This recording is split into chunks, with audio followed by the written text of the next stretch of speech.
Andhra Pradesh chief secretary Jawahar గారు సీరియస్‌గా దృష్టి సారించాల్సిన అంశం. ఒకటి, ఇప్పుడు ఆయన్ని టార్గెట్ చేయడం ప్రారంభమైపోయింది. నెక్స్ట్ ఆయన డీజీపీనే టార్గెట్.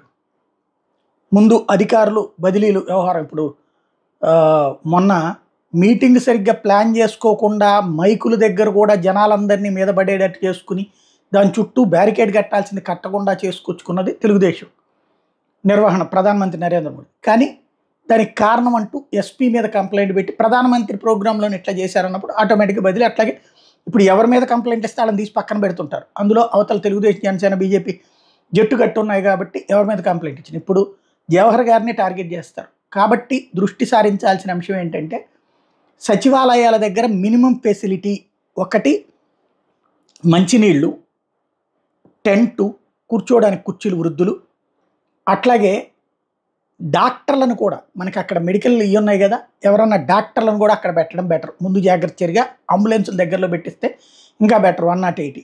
ఎందుకంటే ప్రస్తుతం పరిస్థితి ఎండలు విపరీతంగా ఉంటాయి.